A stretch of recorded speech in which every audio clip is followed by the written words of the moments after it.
Bonjour, bonsoir à tous, vous qui regardez les vidéos, que ce soit le jour ou la nuit, ici DVD Pro Souvenirs. Et aujourd'hui, je vais faire une vidéo surprise car c'est un DVD de la TNA. Donc oui, je sais, encore, mais bon. Que voulez-vous? C'est mes petits achats et je peux en parler sous la chaîne. Donc voilà, mais du fait que ça vous convient et que ça vous plaît, le reste, peu m'importe.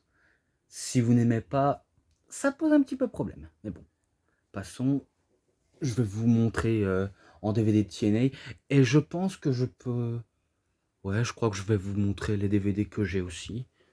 Donc tout d'abord, Band for Glory 2012.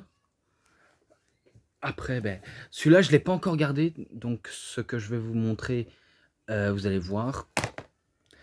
Lockdown 2010. Donc celui-là, je vais peut-être le regarder aujourd'hui, faire une review demain. Donc voilà. Après, j'ai allez, Catch avant d'être star sur les DVD des Hardy Boys. Par contre, à signaler, c'est exactement comme le coffret que je vous avais montré, que j'ai fait déjà une review. Vous voyez, Ultimate Collection, From the Backyard to the Big Time, Unware Epic of Enigma, Behind the Conversary et Omega Homecoming Passion. Donc c'est exactement ce que j'avais déjà fait comme review. Mais par contre celui-là, on va dire, il y a des matchs en français. Euh, le interview qui est sous-titré en français. Donc si vous voyez pas de quoi je parle, je préfère pas, on va dire... attendez, peut-être que je vais couper et on se rejoint tout de suite. Donc à tout de suite, direct. Donc voilà, je suis de retour. Donc je vais vous montrer. En fait, c'est exactement comme ça. Eh ben, il y a 3 interviews. Un de Matardi seul. Peut-être que c'est dans l'autre DVD comme ça. Mais après, je sais bien que c'est celui de Jeff Hardy. Et après, il y a Matardi. Peut-être qu'il y en a 2 comme ça. Enfin, peu importe. Donc, celui-là, pas besoin d'arrondir. C'est exactement comme celui-là. Donc, les matchs seront dans la description. Et l'interview également. Donc, j'ai pas besoin trop à en dire, si ce n'est que j'avais déjà fait une review et que celui-là était en anglais, mais celui-là en français. Donc voilà, je passe. Et en plus, vous voyez pas, mais j'ai fait tomber mon pile de DVD de catch, donc c'est pas grave. Et ensuite, le DVD que j'ai reçu,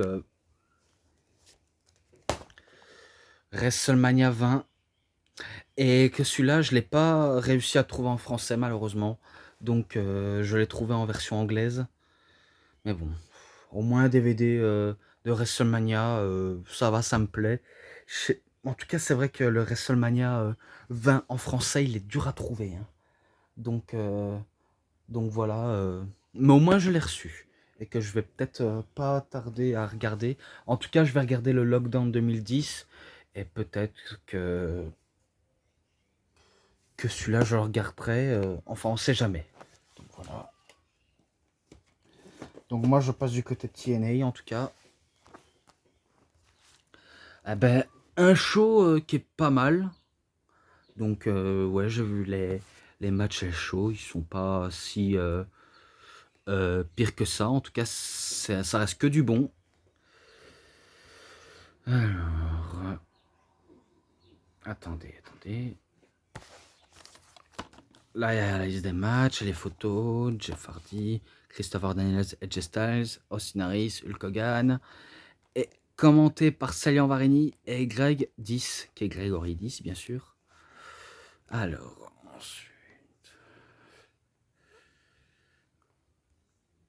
je vais regarder le premier match.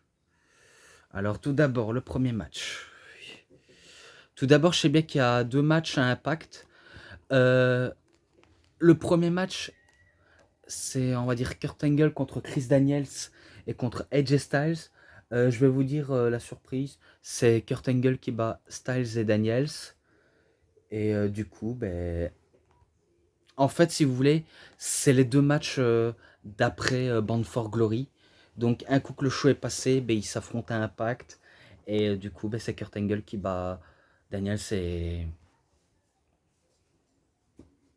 Styles.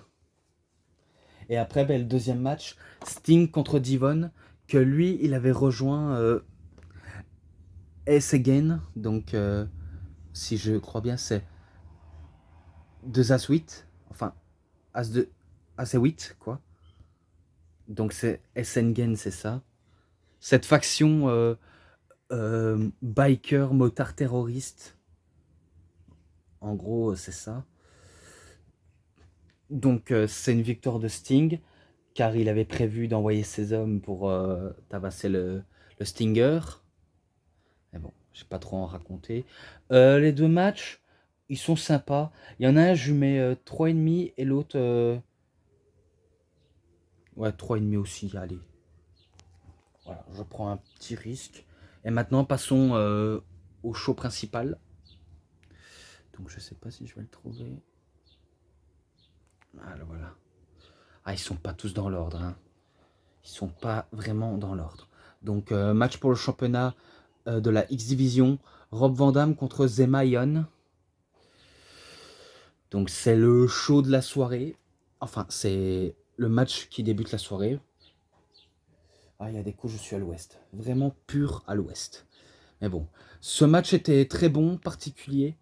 Et Zemayon essaie de suivre le rythme de Rob Van Dam. Et que Rob Van Dam, ben, il sait suivre le rythme même des genoux comme Zemayon. Et que, à la divine surprise, il bat Zemayon qui était le champion.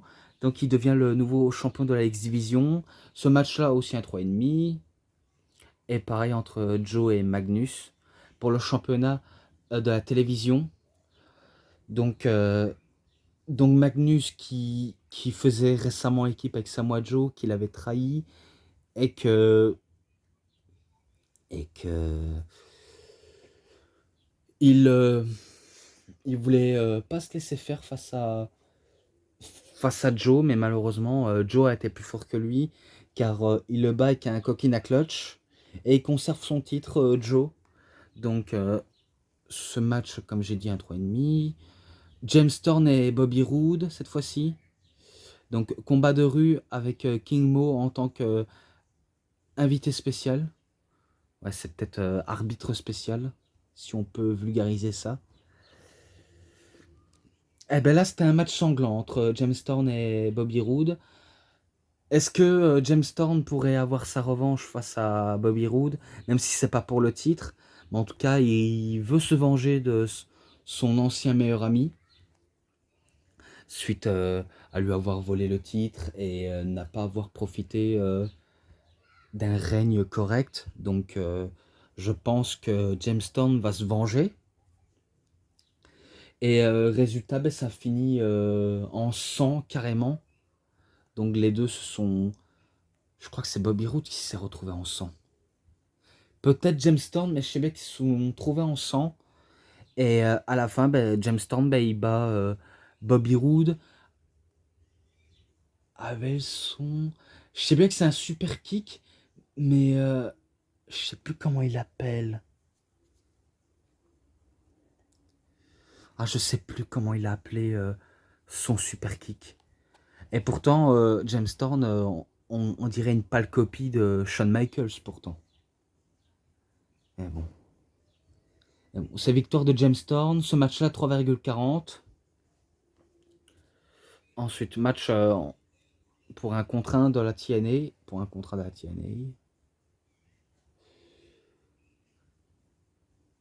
Ah, d'accord, d'accord. Donc, il affronte... enfin, Joey Ryan affronte Al Snow. Donc, il affronte Al Snow. Et si jamais il gagne, ben, il signe un contrat. Et si jamais il perd, ben, pas de contrat. Ben, c'est Al Snow qui conserve et qui signe le contrat. Mais bon. Un match, on va dire, qui n'est pas, on va dire, au-dessus des autres, qui va arriver. Car je me rappelle que c'était cool, mais pas, on va dire, si, si explosif à ce point-là. Donc c'est Joey Ryan qui bat Al Snow. Et depuis qu'il a signé, enfin depuis que Ryan a signé, a gagné et reçu un contrat à la TNA, et ben voilà. Donc il devient un membre de la TNA.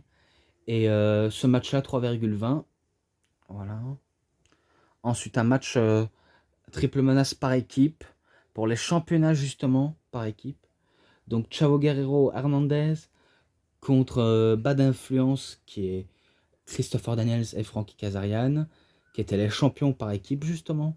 Contre AJ Styles et Kurt Angle, qui l'étaient aussi également champions. Mais là, c'était pas eux les champions, c'était Kazarian et Daniels. Et ben là, je vais dire direct très court, c'est Chavo Guerrero et Hernandez qui deviennent les champions par équipe. Et à la fin, ben, il fait une promo au public et, qui dit Viva la Razza et qui gagne en hommage à son oncle Eddie. Et, euh, et voilà, donc il devient champion et qui profite ses règnes en tant que champion, même si c'est pour de courtes durées. Donc ce match-là, 3,5. Ouais, beaucoup de 3,5. Hein. Mais après, que voulez-vous hein. Ensuite, Tara contre Miss Tessmarcher, ou Tessmarker. Ouais, on va dire Tessmarker. Et je sais pas qui était l'arbitre spécial. Je sais bien qu'il y avait une arbitre féminin. Je ne sais plus comment elle s'appelle. En tout cas, c'est pas Angelina Love ni Velvet Sky ou je ne sais qui dans Beautiful People. Mais en tout cas, je sais bien qu'il y avait une femme arbitre. Et il y avait une gagnante qui avait gagné le quiz parce qu'elle a gagné le quiz et qu'elle se présente à Bound for Glory en tant que sonneuse de cloche pour ce match-là entre Tara et Miss Marker. Eh ben, Tara, vu comment c'est elle qui a un peu, on va dire, formé Miss Marker, eh ben, la vétérante donne une leçon à son élève. Donc il lui fait apprendre c'est quoi d'être vétérante et s'y respecter, entre guillemets. Donc elle lui fait une leçon de catch. Je me rappelle, elle lui fait des leçons de catch et elle pense, enfin, elle se met exprès en difficulté pour que Miss Tessmarker euh, puisse la battre, mais sauf que Tara, vu comment elle connaît ses intentions, elle va pas se laisser battre si facilement. Et que pour battre Tara, eh bien, il faut y aller, comme certaines vétérantes. Donc pour ça, les vétérantes et les vétérans surtout, il faut y aller pour les battre. Mais c'est la vétérante qui bat quelqu'un de green, on va dire ça comme ça. Celle qui est moins expérimentée, Miss Marker. Donc Tara, elle bat Miss Marker. Et après, bah, à la fin, je sais bien que Célian Varini parle du petit ami de, de Tara, qui est apparemment jeune, qui est un beau Hollywoodien, et, euh, et qui est hyper baraqué, et qu'il a un petit nom nommé Jesse. Ah là là, saleté de mouche. Et que à la fin, ben, ce Jesse, ben, il avance vers au ring et commence à rouler des pelles à Tara. Et que je Je crois qu'il est plus jeune que Tara, je pense. Vu comment, euh, vu comment on nous dit que Tara c'est une cougar et que et qui fréquente, mais après Tara c'est loin d'être une vieille mamie, hein, donc ne dites pas ce que j'ai pas dit, hein. C'est loin d'être une vieille car certes elle a de l'âge, mais qu'elle adore, on va dire, des hommes plus jeunes qu'elle, quoi. C'est comme les filles, hein, il y en a qui adorent les mecs plus âgés que elles-mêmes. Et il y a des filles qui adorent les plus jeunes que elles. C'est pareil pour les mecs. Il y en a qui adorent plus âgés qu'eux et, et plus jeunes qu'eux, quoi. Vous avez compris le délire, hein. Donc c'est assez... je sais pas comment dire, mais c'est... Bref, peu importe. J'ai plus d'arguments à ce sujet. Si ce n'est que ce match-là, je mets un 3,20. Voilà. Ensuite, ben, le dernier match, enfin, c'est pas le dernier match, c'est le second match, après c'est terminé. Je sais bien qu'on nous montre une vidéo de Sting au Hall of Fame, car oui, il a été intronisé au Hall of Fame TNA. Oui, vous allez peut-être dire que le Hall of Fame de la TNA n'est pas comparé à la WWE. Je peux comprendre, je peux comprendre que ce n'est pas exactement comme la WWE, car la WWE, ils introduisent tout le monde, même ceux qui n'ont jamais catché pour la fédération, mais que la TNA ont leur propre TNA Hall of Fame, et que le premier à être intronisé, ben, c'est Sting, et après il y en a d'autres, hein, qui se font introniser. Donc malgré si ce n'est que le seul à être intronisé, car oui, c'est Special Sting, intronisation Hall of Fame. Mais après, ne croyez pas qu'il existe qu'à la WWE des Hall of Fame, car la GCW, ils ont bien un Hall of Fame, donc Game Changer Wrestling. Euh, le Pro Wrestling Illustrated de Dave Metzler aussi ont leur propre Hall of Fame. La Ring of Honor également ont un Hall of Fame. Donc voilà, ça n'existe pas qu'à la WWE des Hall of Fame. Ça existe dans quelques promotions qui sont connues, qui commencent à gagner en, en popularité. Donc voilà. Donc cette fois-ci, ben, c'est un match entre deux Azuites. Donc,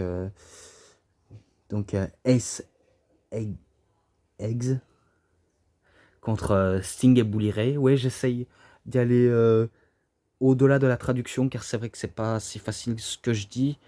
Donc Ace and Gate, donc deux As de 8. Et en plus, je me rappelle d'avoir galéré. Quand j'avais fait une review, je me rappelle que j'avais galéré à trouver leur nom. Mais bon, voilà. Eh ben, sachez que on connaissait pas leur identité jusqu'à ce qu'ils se découvrent. Je sais bien qu'ils ont ramené avec eux Joseph Park, donc le frère du Monstre Abyss. Excusez-moi, mon frère m'a appelé, donc excusez-moi. Donc, je disais, ils ont ramené Joseph Park, le père enfin, le frère d'Abyss. Vous voyez, je ne sais plus ce que je dis. Même en manque d'hydratation, je bégaye, je dis n'importe quoi. Donc, ils amènent le frère du Monstre Abyss. Et je sais bien qu'ils vont le monoter. Et que après, ben, les deux catcheurs qui se font appeler Doc et Knux, Briseur d'os et Doc, quoi. Eh ben, je sais bien ils vont faire le boulot, le sale boulot, en, en frappant Sting et Bully Ray. Et ce match était sans disqualification. Ouais, exactement. À la suite de leur... Non, non, pas encore. Ont obtenu l'accès complet à la zone d'impact. Si SNGate avait perdu, il devait quitter la TNA. Ah oui, il y avait une stipulation. S'ils gagnent, eh ben, ils, ils peuvent rentrer quand ils veulent, où ils veulent, à la TNA, dans la Impact Zone. Mais s'ils perdaient, ben, ce serait la mort du clan, quoi. Donc à cette époque, eh ben, ils ont voulu créer un gang aussi destructrice. Un peu comme la Main Event Mafia, sauf que la Main Event Mafia s'est éteinte aussi vite qu'elle a commencé. Mais que, est-ce qu'ils allaient faire la même chose avec deux As de 8? Eh ben, c'est la question qu'on va se poser maintenant. Ils avaient l'avantage, Bully Ray et Sting, à les battre, mais après, je sais bien qu'il y a un autre membre, un chevelu, qui les attaque, qui crache même sur Joseph Park, et que Joseph Park, à un moment de sursaut, eh ben, il casse les menottes et il commence à frapper le gars chevelu. Et en plus, il a pas peur.